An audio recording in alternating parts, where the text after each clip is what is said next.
Well, here we are, Riffing While Black. Now, some of y'all may notice a difference, maybe more hair on Dr. Helm's face. I don't know. But we have a new co-host with us today. We have Dr. Lawrence James, who has joined me today, and he'll be with us as we cover our topics and talk about all the things we do here at Riffing While Black. Of course, I'm Dr. ZK Prince, and I wanted to make sure to give Dr. James, or my friend Lawrence, opportunity to introduce himself and just, do your thing. Brother KP, first of all, thank you. I'm honored to have the opportunity to join you. I'm looking forward to it. I'm ready for some good laughs and all that good stuff. So, and also maybe drop a little knowledge while we go along the way. As you said, my name is Lawrence James. By training, I'm a clinical psychologist. Have been in practice for longer than I care to remember, but probably close to 30 years. Right now, mostly though, I maintain a very small private practice. I work with almost exclusively with Black men. And at some point we'll talk about that. That was a choice, a purposeful choice in the last couple of years. And then like my other job is I work in consulting, leadership development, helping executives to hopefully be better leaders, or what I used to tell my clinical clients, not be a-holes as boss. So, your clinical problem is not you. Your clinical problem is your boss, or what I lovingly call bad boss syndrome. That was the diagnosis. You got bad boss syndrome. So You got that boss, that bad boss. syndrome, right? Like, why isn't that in the DSM? Yeah, remind folks with DSM. Diagnostic and Statistical Manual. It's the way that we as psychologists diagnose clinical conditions, anything from depression, anxiety to schizophrenia is in this. It's just in a little book. Well, it's a big book now, but I kept asking for that one. I was like, I want that as a diagnosis, bad boss syndrome. That one right They there. wouldn't go for it. They wouldn't go for it. Oh, cool. Well, hey, glad to have you, my man, and looking forward to our. Looking Let me forward. go through the list of topics we're gonna have. I think we have a really good list of topics. So first one, we just want to talk about just transitions, basically, and since we're kind of going through a transition, I thought it'd be good for us to have a conversation about transition. And I want to hear from you, like how you made your choice between the clinical versus working with Black men. Then second, we were actually talking about this right before we got on here, Mhm. talking about how men in general, but particularly Black men, oftentimes will sacrifice themselves for the team, for the family, for the community, Yep. and how that plays out, but what may work, but also have to be a detriment. And then next, we wanted to talk about the great rebrand, how organizations have moved away from calling it DEI to talking about culture, belonging, talking about human thriving, despite the fact they're still doing a lot of the same exact things. They rebranded it. All the things, Called the all the same. great rebrand. And then the next thing is talking about how the internet has become the Black barbershop of today. If you didn't know what the Black barbershop experience was like, you should now, because Right, right. we've seen it all Just over on the Black place. Twitter, you get all the parts. And first of all, let's talk about how they need to donate a nickel for every time they get online trying to sound like us. But Okay. I digress. And lastly, we have our side eye. Our side eye for Mhm. today is again, Dr. Our wonderful president, who decided to deny that the US government bombed a bunch of children at a school in Iran, killing over 100 people, most of them Yeah. children. But Also we'll true. get to that and get more detail. But before we get to our topics, as we always do, we want to go over our djembe deck. And we're gonna do we'll start off with our grounding card. And I'm gonna do this with you because I know you haven't done it before. This one is someone who loved me into being is blank. Someone who loved me into being is blank. And I'll go first just to give you a little context. I was about Someone to who say, I loved need me help. in the past, I've talked about my mother, of course. I've talked Mhm. about my brother, who's really great in a lot of different ways. Oh, it may be trick for some folks. Person who helped me grow into being my ex-wife. Okay. We've been divorced for more than a decade now. But she was someone who was in my life during a really important time. We met when I was 22. We got married when I was 24. And what she helped me learn and relearn over and over is how to trust and love someone, despite the fact that I was so used and accustomed to kind of doing things on my own. I was oldest child, first one to go to get a PhD in counseling psychology. And I was out in the wilderness kind of trying to make things happen.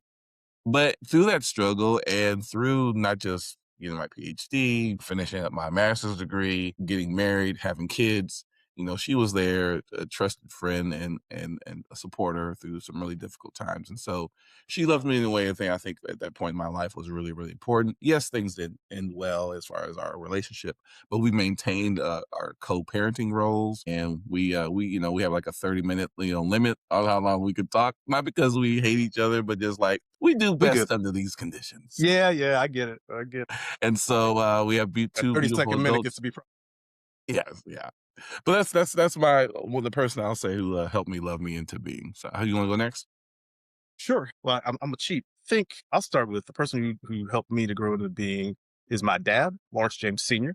I should change my moniker and put it as Lawrence James Jr., but I'm lazy. And I choose my dad because he was at once really hard and difficult on me, but also probably even to this day, and he's been deceased for 23 years, like just like my most amazing supporter. If I came up with an idea of something that I wanted to do, he and my mom, they never were like, well, they would often look at me like, that's crazy.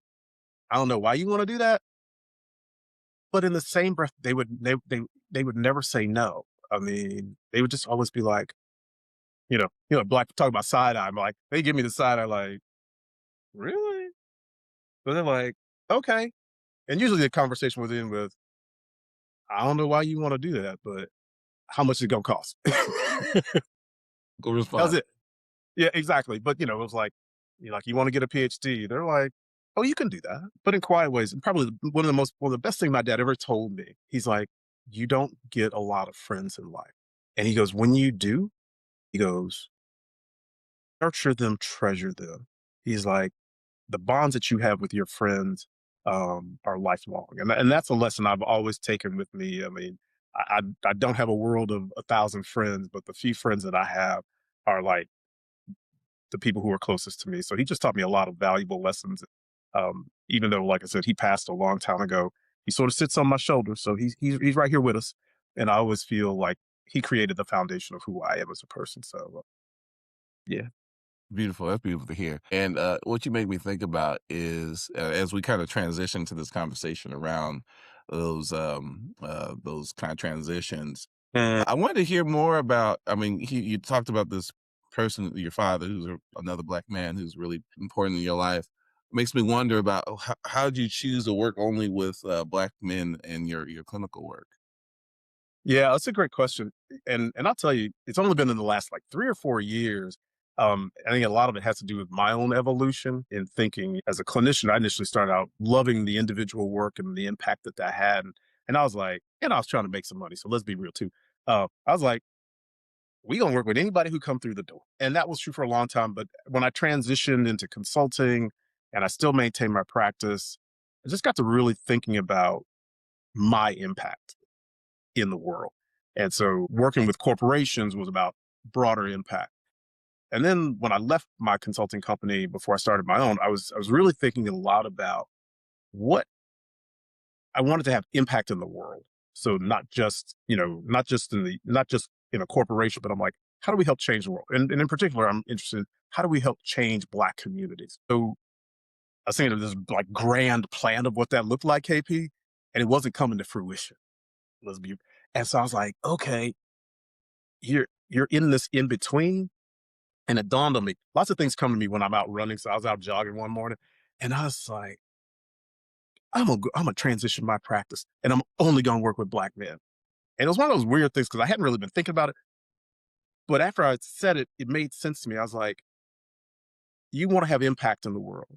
Well, if you're impacting black families, Mm. if you're helping black men to be better fathers, brothers, sons, et cetera, like there's like a little trickle in it's like that little pebble in the bucket. It cascades out into our community. It's like, well, if you're helping, uh, you know, tens of brothers to be more effective in some of the things that we'll talk about in a minute, then that's where you're getting the impact. And so I thought, I'm gonna do that work. The other reason, frankly, was there are lots of sisters who are getting PhDs, not a lot of brothers. There are a lot of white folks who are doing this work, who can work with white people, male and female. And not that I don't work with white folks, because I do, but I was like, there aren't a lot of people who look like me and you doing clinical work. And not every brother needs to work with another brother, but a lot want to, need to. And I thought, at this stage in my career, I want to do something that I think creates greater impact in my community. That's how I got here, man. And I got to tell you, it is so rewarding. Like watching these brothers grow and just say stuff that I know. I'm like, man, this dude, this cat is actually he doing his work, and he is a better husband, father, brother. I Mhm. mean, it's amazing. It's amazing. I get as much out of it as hopefully they get out of working with me. But yeah, I love it, man. I love it.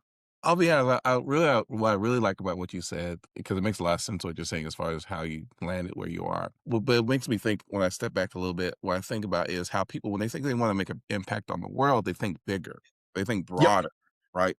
Global. Hmm. And sometimes you can have a bigger impact by going deeper.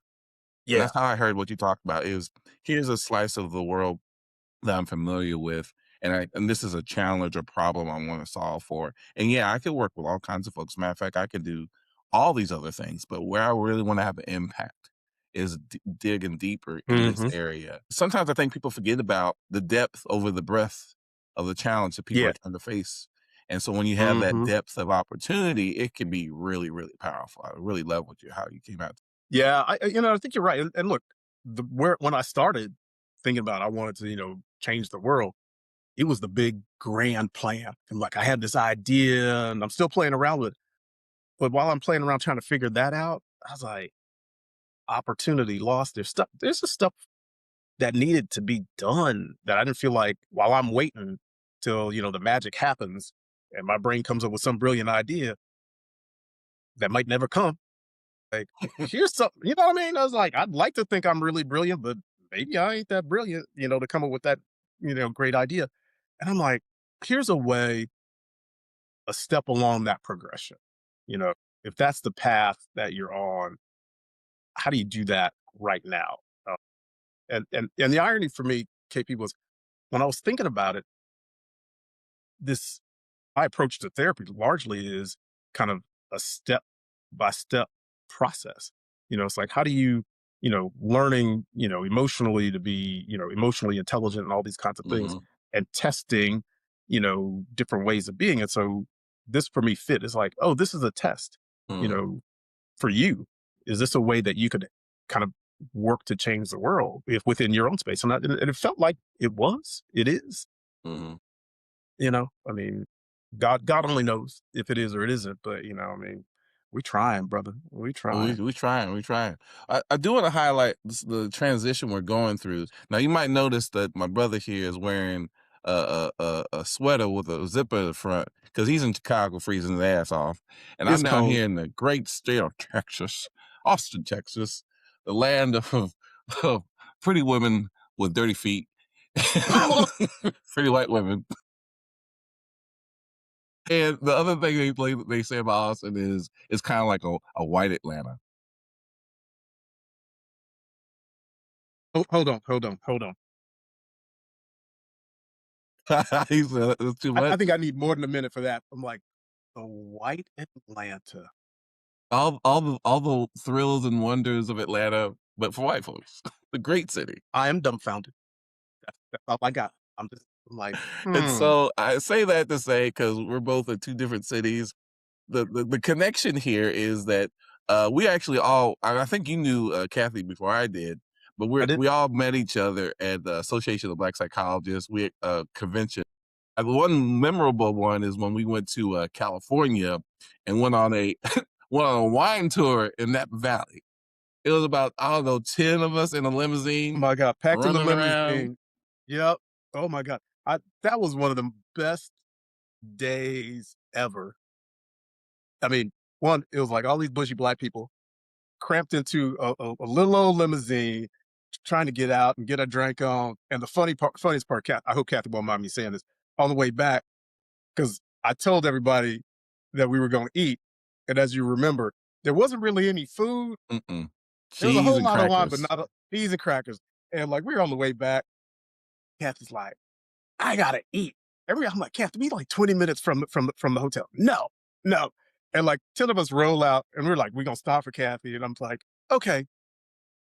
everybody gets out. What was it like? It wasn't McDonald's. It was like Burger Forget. King, Carl's Jr. or something like that. It was like everybody's like chomping in the backseat of the car on some Carl's Jr. I was like, oh my God. I was like, we have been highbrow and now we are not. I was like, We stop. But we were eating it sophisticatedly. this is true. We had napkins, right? It was like, oh my God. That was one of the best days ever. I just remember that really fondly. I mean, got to spend a lot of time with you, but with like a bunch of really cool people. And honestly, one of the things that they taught me about was community and like the value of community. Because Mhm. I mean, you know, Kathy and I kind of knew you, but a whole bunch of the other folks you didn't know. There were people who I knew from graduate school. So this is like this, all PhD people, at this conference, but it was a hodgepodge of people, some who knew each other, some who didn't.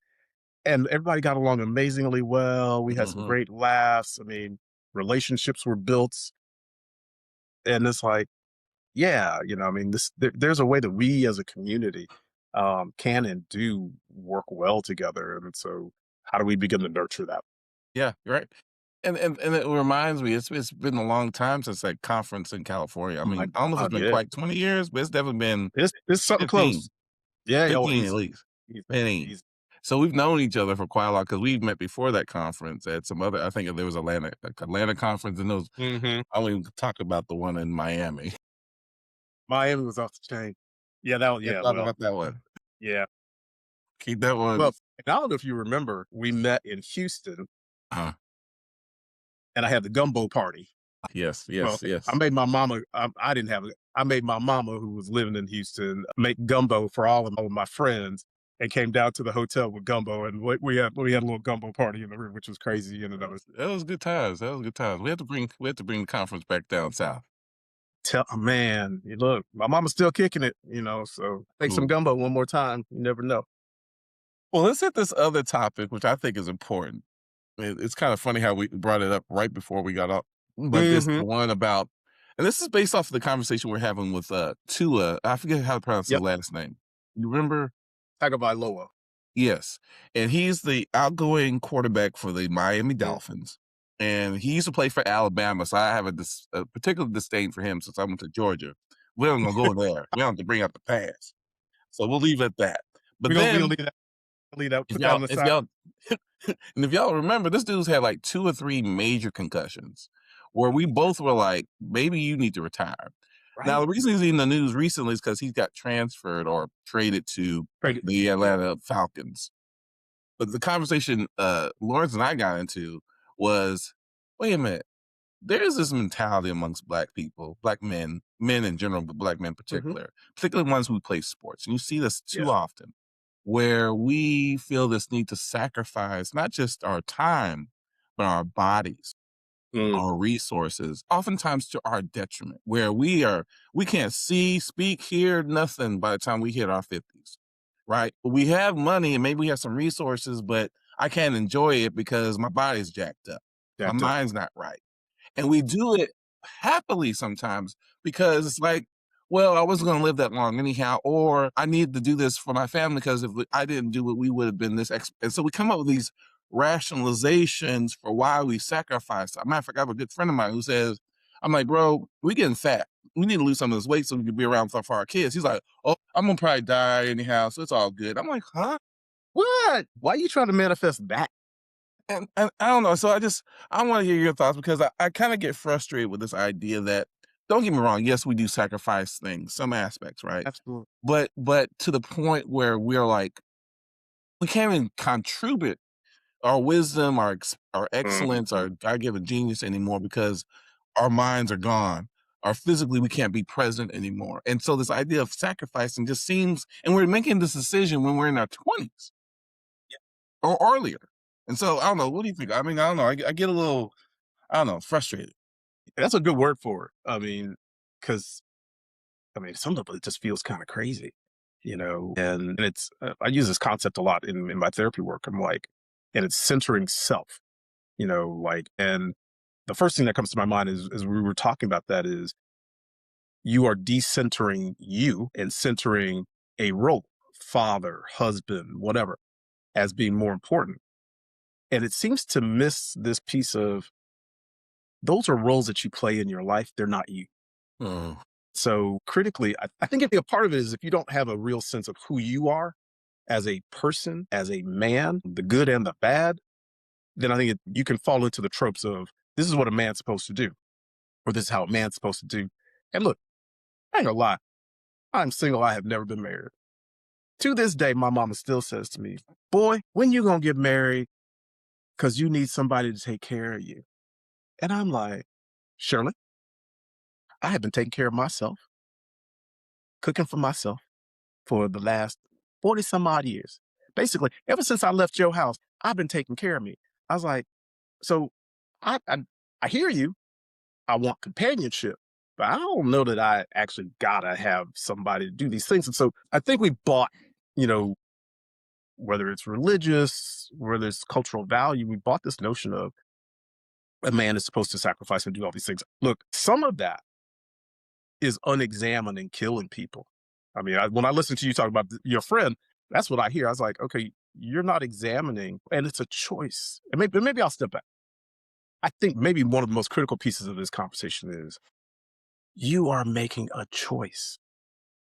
You don't got to do that, not like that. not like that. I mean, you might want to take that on, but take it on in a way that feels and resonates with you in Mhm. your life, like matters to you. So, I mean, I think that's one of the pieces that might change some of that conversation because I think we're not really thinking about it. What do you think? I mean, Well, you know what you make me think of, and this goes back to our days in the conversation I know I had with a couple people whose names I can't remember, but I remember this John Henryism, right?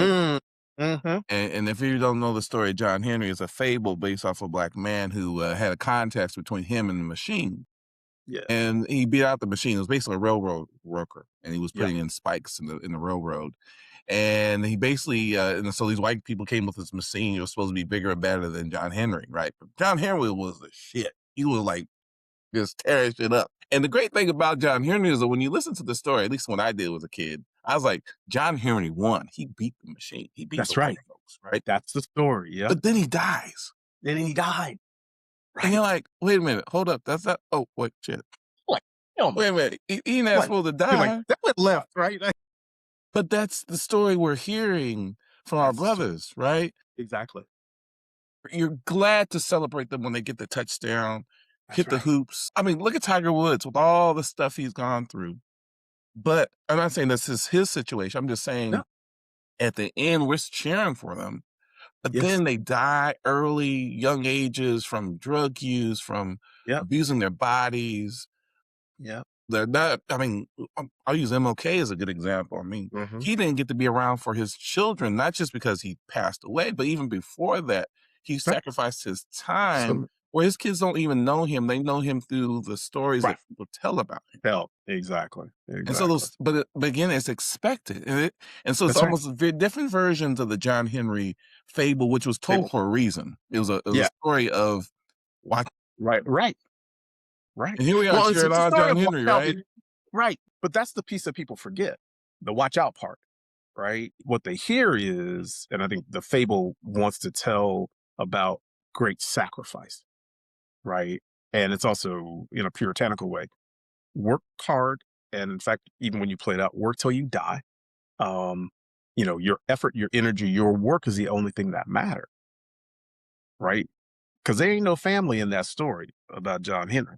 You don't hear anything about that. Nothing. It's just all it is work, work, work, work, work. And I think that has a lot to do with our history and slavery.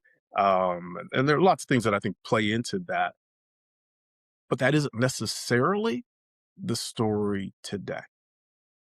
And I think we have more capacity, not unlimited, but we have more capacity to tell and write our own story in a way that makes sense to us as individuals, but also as community. I'm like, there's something that's really dysfunctional about all of that, and then like in my corporate life, I work with a lot of brothers and sisters. And I will tell you, the brothers in particular who are making millions, not hundreds of thousands, millions of dollars, none of them are happy. None of them know their kids. Most of them are overweight, got health problems, but they making money. They blinging.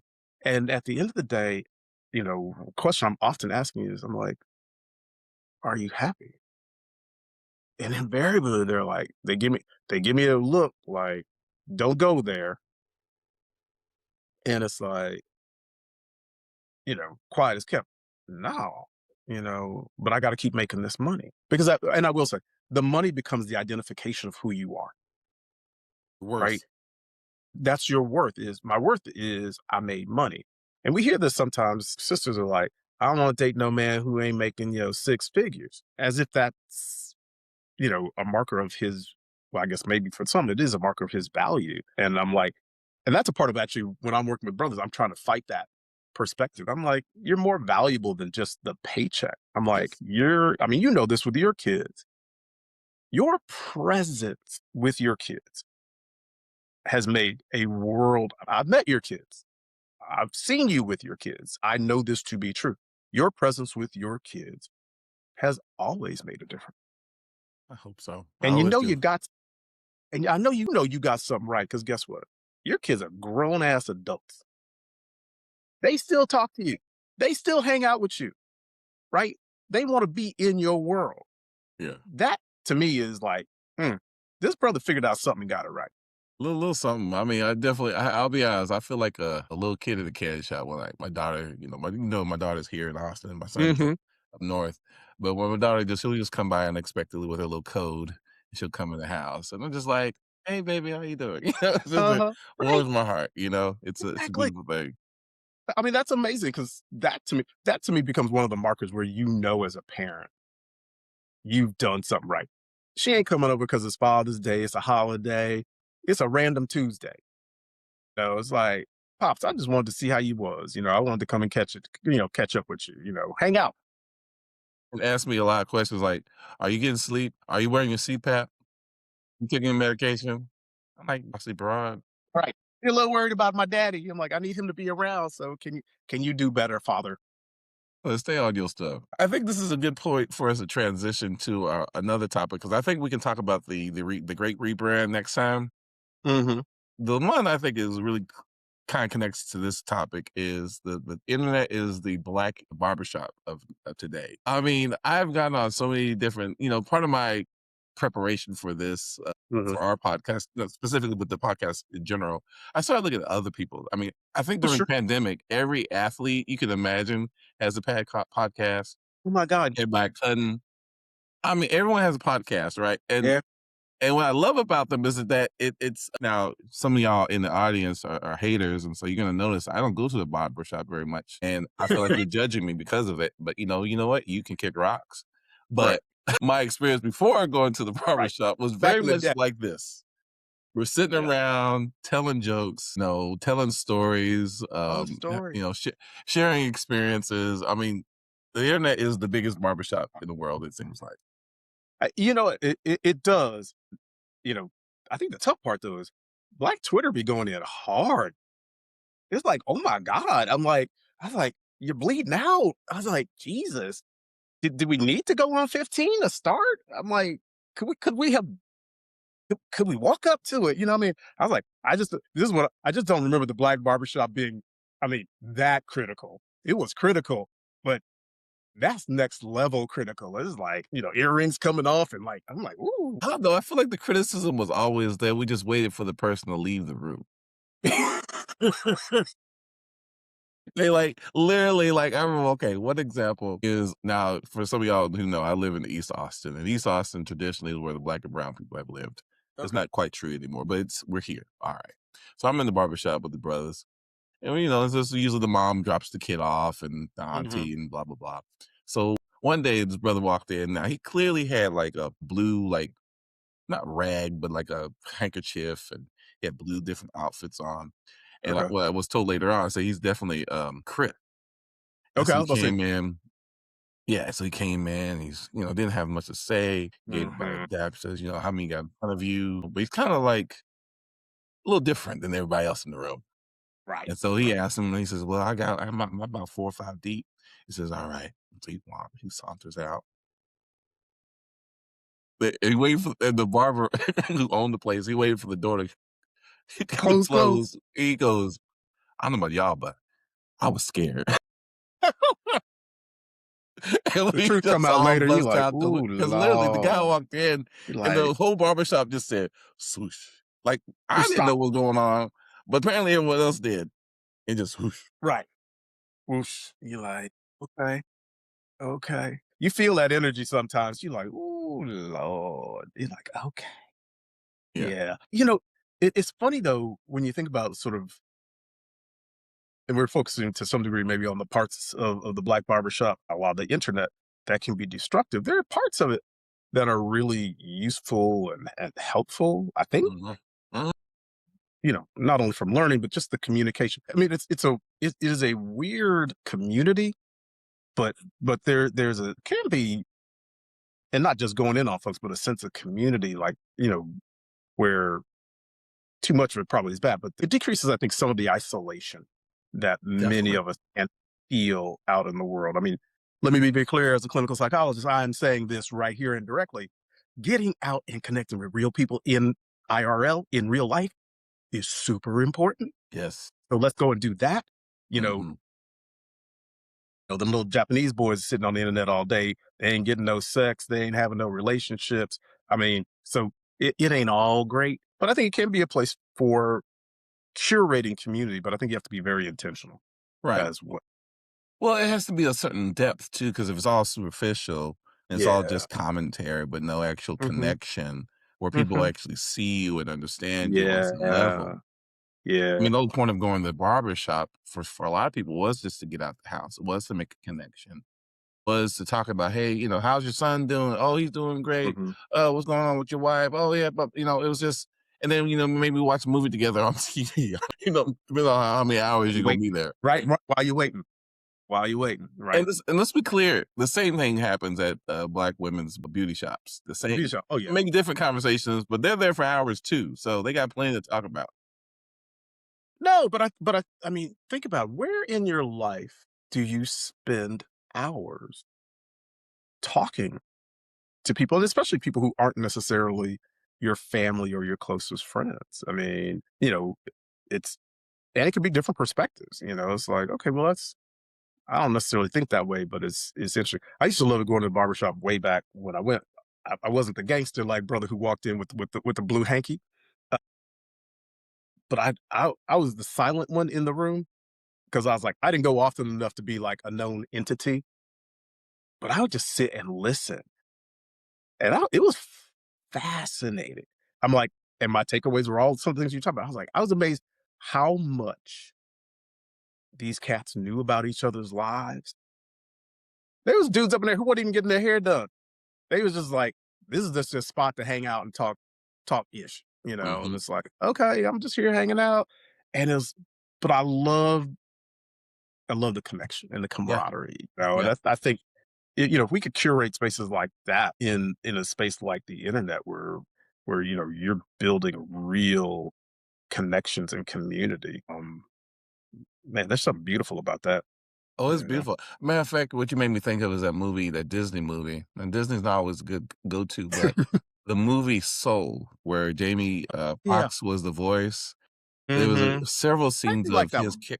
it was a good one. It was, Hmm. surprisingly good, but there was his character in that movie, I forget the name of the guy, but he's a Hmm. pianist, and he was going through Hmm. some kind of life circumstances, right? Right. But there were several scenes of him going to the barbershop, getting to Yeah. know the barber getting to You're. know him, they, Hmm. giving a little advice, and Yeah. it really illustrated in such a really meaningful way Yeah. what that relationship at the barbershop can be Mhm. like.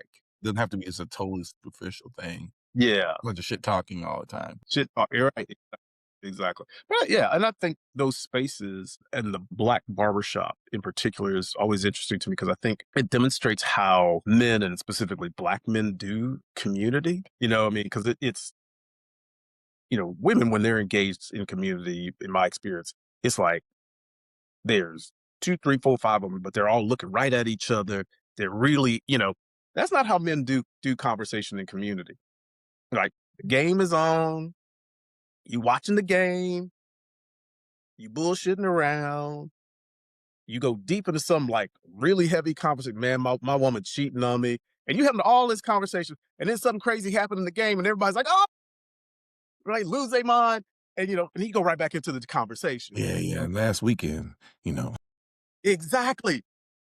Yeah, dog. Last weekend, man, my girl, she came out of yeah, man. I was at the doctor, and he said, man, he said I got, he like I got the sugar, and he's like, what? You got the sugar? Damn, man. What did he say? Oh, I'm gonna have to go on dialysis, whatever it is, right? And you like, and again, for me, especially being the voyeur, watching, listening to these conversations, I was like, damn. I was like, that's deep. These cats must really know each other. They met like 5 minutes ago or something, you know. But you have these very deep, intense conversations in those environments that we have a hard time replicating, you know. Yeah, So in a go tell you professional a quick sense, right? yeah, tell you a quick sidebar. So I go to Kenya every summer to work at this children's home Sweet. slash orphanage. Love this place. It's run by a church.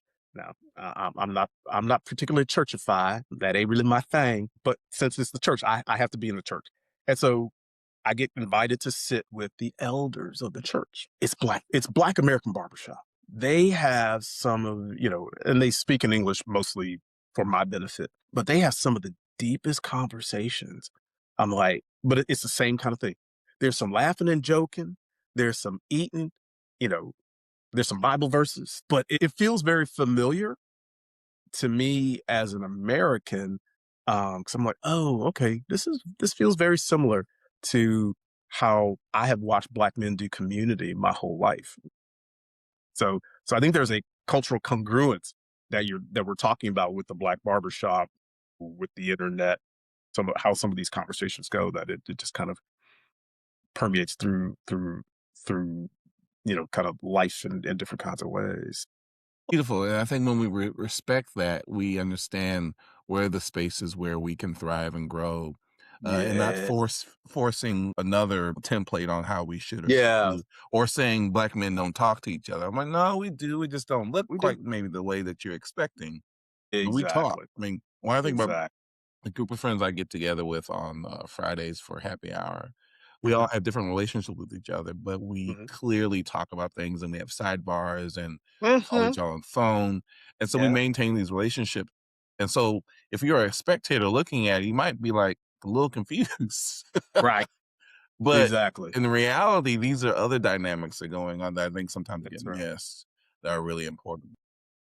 But I want us to transition because, like I said, we're not gonna get to the, the, great rebrand era, but I do wanna do our engagement card and then move to Absolutely. side eye. And for the one I wanna do today is our engagement card is something that connects me to my family is blank. Something that connects me to my family is blank. What's something that connects you to your family? Well, I'm gonna go with the trite. It's food. It's food, man. We black folks from Louisiana, so I mean, like we gonna get the fried chicken, but like, I was telling you about the gumbo earlier. Like I laugh because I live in Chicago. My mom is in Houston. I go visit her, and she's like, she'll be 86. She doesn't cook that much anymore. But if I come to visit, always has at least one of my favorite things. But invariably, she will make some gumbo and she will make a rum cake.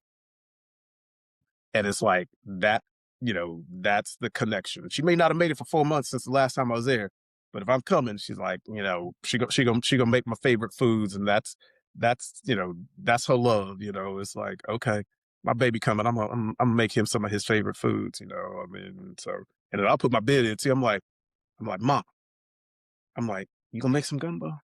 I wasn't thinking about it, but I'm like, hint, hint, can you make some? So, but yeah, But and I think there that's always been, when I think about like some of the best times and honestly, some of the more difficult times, food was always involved. What I mean? But and that's an excuse for us to get together and be community as well within the family. So, how about you?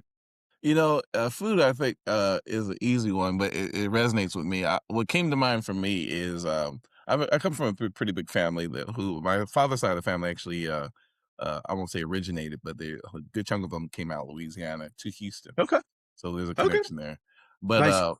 we have a family reunion every year, and we have in Houston. There's about 200 or 300 people who show up from all over the country.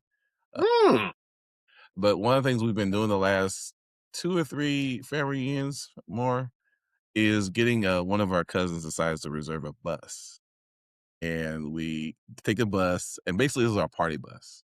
So Okay. imagine Oh, going okay. on a party with like what looks like a stripping pole in the middle, but not quite. Get treated like one. And these are all people who I'm related to, right? So there's no like shenanigans going on. But we have such a great time. The thing last year that happened was that there was 2 buses. There was one for the bus that was gonna come back to the hotel by 5, and then there Yeah. was another bus that was gonna come back at 2. I was Mm. told that I was senior enough to be on the early bus, and On I the two was o'clock. trying to be on the early bus because I was like, "I can't be hanging till 5 o'clock," right? Because mind you, the only thing open after 2 o'clock is strip clubs. So mind you, we've This is already five hit o'clock 2. in the morning. Yes. Oh my god. I And was like, I'm so thinking you mean like we come back at 2 o'clock in the afternoon because we got oh, to take a no. nap. No, no, no. We hate. Exactly. This is 5 o'clock in the morning, and we've already hit 2 what I that look feel like strip clubs to me.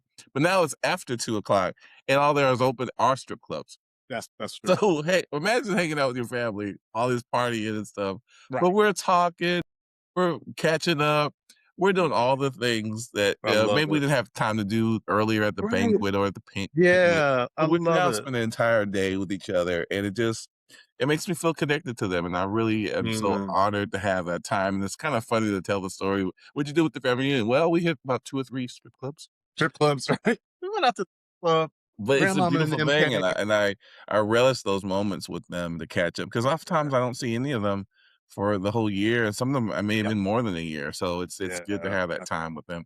And the bus is, the music's going and we're couple drinks Mhm. going around, but, Right. I get to see that side of my uncle who I don't get to see. He's over here going, "Does anyone have any cognac? Anyone? Anyone have cognac?" I'm like, "Wait, this ain't a bar." Exactly. You just ordering it up. You're like, bartender. Well, cool. I appreciate that, man. Well, we got one more thing to do, and we're gonna talk real briefly about our side eye. Now, folks who may not have been paying attention to the news may have heard that we're in a conflict with Israel against the Iraqi government. And of course, this is exactly what Trump said our former vice president was going to do if she became president was have an ongoing world war with Iran. And then so he kind of tells us who he's going to be by accusing other people of doing the thing That's right. than he does it Right. himself. But then in the first, I guess, days or weeks of this conflict, it comes out very clearly that a school is bombed Mm. and over 125 or something people died. Most of them are children. 170, yeah. Mhm. Yeah, because it's basically a children's school. Element It's oh, yeah. all I think it was girls, all girls. I They're think all that's right. dead. And this fool says, "Well, I don't think it was us. I think it was Iranians who had a Tomahawk missile." And they're like, "Wait a minute, Tomahawk missiles only come from ships and submarines, and they're only sold to the British, the UK, Right. maybe the Japanese have some. They don't even have Right. no, The it's Israelis and by the impossible." way, the And it was Israelis don't. definitely a Tomahawk. Right. Right. And he's still saying, "Well, I don't know if that's true or not." You wait, you're the president of the United States and you don't. So I give him all the side eye I have left. All all of it. Cause All of it. come on, Like, 100 and something come on. children gone, Right. Right. Right. elementary Because school. that would require you to, 1, be honest, and 2, something you've proven you can't be, and to apologize. Again, something you can't do. It is, um, the other one that part I'll add this into the side eye. You start a war, you say it's not a war, then it is a war, then it's both. I don't know how a war could be a war and not be a war all at the same time. And then you declare that the war is over unilaterally, um, and the Iranians are like, "Yeah, no, it's not over." I was like, as they keep bombing everything. So I was like, "Bro, I don't think this is how war works." Like you just go, you know, "Yeah, it's done because I said so." I'm like, "Really? No." I mean, all I imagine the supreme leader who just was elected recently because they killed the former Mhm. one. Who, Right. let's be clear, the Iranians are not known for being, as far as leadership, they've done some really horrible They're things horrible. over the They years, they are right? horrible. but this conflict hasn't been justified for those No, reasons. It's no, those other reasons they no. have.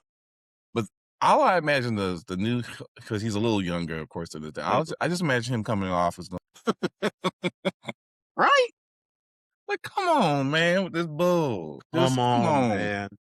Right? You're like, "This is ridiculous," you know? It's like and I tell you something, I got a bunch of, black men who I know who have kids who are, of the age, back in the day when you had to register for the draft, who are really afraid because they're like, my sons are of draft age, potentially, and so they're like, if this goes on, will they reinstitute the draft? All these kinds of things, and so I know people are like, oh, that's over there, and it feels very much like it is over there, but there are implications or potential implications of all this, just like all the citizenry stuff. That it's like we bury our head in the sand around it. I think you know, at our own peril. Because I'm like, there may be things I haven't heard about a draft, but um, It's the real thing, and I'll be honest. I it's mean, real. my son's only 20. He's about to be 26 next month, and so Right. it's a real thing. Yeah, Well, hey, man, I appreciate this is our first time together. I got one brother. more card for you. It was a This is our blast. I'm sorry? I said it's been a blast. Oh, cool. We got one more card to do. This is a celebration card. The intention here is to provide some closure, but just celebrate our time together. And this one I'm going to use is something I'll continue to reflect on is blank. Something I'll continue to reflect on is blank. You want to go first? I'll defer. I got to Okay. think about it. Something I'll continue to reflect on. I really enjoyed our conversation about the sacrifice many black men that John Henryism that we were talking about Hmm. earlier, because it's a real thing, right? But partly because I think we're forced sometimes because of circumstance to be the John Henry. The world we Yeah. live in requires that, working multiple jobs, we're sacrificing our and so I do feel like sometimes it may not feel like a choice. But what I'm going to continue to reflect on is making sure I'm making the contributions with the people who are important to me, but also making myself a priority and taking care of myself in the process as Mm, well. So, and that's all I mean, right now I'm in the middle of this health journey where I'm trying to lose some weight, and every day I'm thinking about, okay, how do I make sure that I make this a priority and that slip on it. yeah. Yeah. I love what you're saying, and it feels so important. I think what I'm going to continue to reflect on is um, how all the things that we're seeing in the world are impacting us, uh, and how can I do my part, and how can I challenge you and me and this podcast and all the folks who are listening to us to do our part to not just improve the world in general, but to improve the world for Black folks. You know, what are the things that we need to be doing to empower Black folks? Some of that's knowledge, some of that's care and support. It's a whole bunch of things, but like, how do we do that, and how do we do that in a try to do that in an important and impactful way? Just beautiful, man. Well, hey, this is Riffing While Black with Dr. Lawrence James and myself, Dr. Kazike Prince. It's a pleasure, brother. And I will see you next time, same bat channel. All right. I look forward to it, brother. Thank you. All right. Take care, man. Peace.